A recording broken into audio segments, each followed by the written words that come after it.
આદિવાસી આ દેશનો મૂળ માલિક છે, પોતે માલિક છે. એટલે ગમે એવો ખમીરબંધી હશે, ગમે એવો કરોડોપતિ હશે, ગમે એવો અબજોપતિ હશે, એનાથી ઓભો બોભો કરી શકાય નહીં.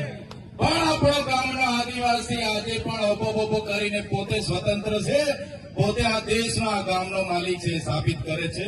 આ ઓભો બોભો અભુમાં દેશું અભુમાં રાજ છે. આદિવાસી આ દેશનો માલિક છે.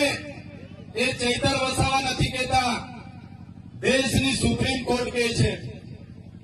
આદિવાસીઓનો ઇતિહાસ કહે છે, યુનો કહે છે, આપણો બંધારણ કહે છે. સાથીઓ, આદિવાસી આ દેશમાં 1000 વર્ષ નહીં, હજારો વર્ષ પહેલા સૌથી પહેલા પૃથ્વી પર કોઈ આવ્યું હોય તો એ આદિમાનવ માંથી આદિવાસી આવેલો છે. આદિવાસી આપણા પૂર્વજો હતા. આદિ અનાદિકાળથી આ પૃથ્વી પર વસનારા આપણા પૂર્વજો હતા. હજારો વર્ષ પહેલાની આપણી સંસ્કૃતિ છે. મંત્રી અમારા નર્મદા જિલ્લામાં આવ્યા ત્યારે શિક્ષણ મંત્રીએ મારા નામની અનેક ટિપ્પણીઓ કરી, અનેક ભાષણો કર્યા. એમણે કીધું કે શું ખોટ પડી ગઈ. ત્યારે શિક્ષણ મંત્રીને હું કહેવા માંગુ છું, તમે શાળાના કાર્યક્રમમાં ઉપસ્થિત હતા. શિક્ષણ મંત્રી તરીકે તમે જે જગ્યા પર આવ્યા હતા એ શાળાનો કાર્યક્રમ હતો અને તમે શિક્ષણ મંત્રી છો.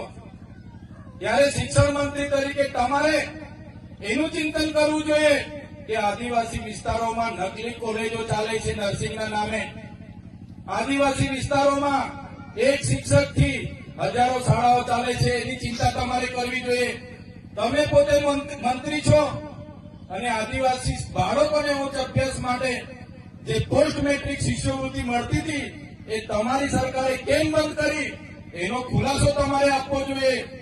શિક્ષણ મંત્રીએ એની વાત કરવી જોઈએ. એની જગ્યાએ ચૈતર વસાવા શું કરે છે એની વાત કરતા. ત્યારે એમણે કીધું કે અમે તો કાલે વડાપ્રધાનને મળીને ભીલ પ્રદેશ આપી દઈશું. પણ ભીલ પ્રદેશ કઈ રીતના ચલાવશે? અહીંયા તો કોઈ આદિવાસી ટેક્સ ભરતા નથી.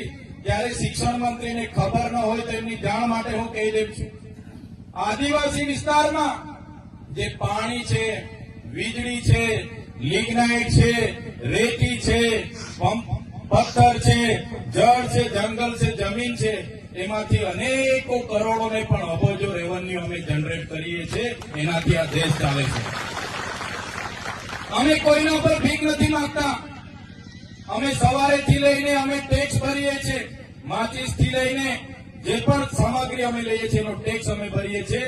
અને તમારા મળતિયાઓ, એનજીઓ, એજન્સીઓ, કોન્ટ્રાક્ટરો ટ્રાઇબલ સપ્લાયનું કરોડોનું બજેટ સગે વગે કરે છે. ત્યારે આદિજાતિ વિકાસ વિભાગે, તમે મંત્રી છો તો આદિવાસી બાળકોની સ્કોલરશીપ કેમ બંધ કરી એનો ખુલાસો તમારે આપવો જોઈએ. 3 વર્ષથી વડોદરાની એમએસ યુનિવર્સિટીના વાઇસ ચાન્સલર બોગસ સર્ટિફિકેટના આધારે નોકરી કરતા હતા, હમણાં પકડાયા છે. એનો ખુલાસો તમારે આપવો જોઈએ. પણ તે આપી નથી શકતા અને હવામાં ફાંકા ફોજદારી કરે છે.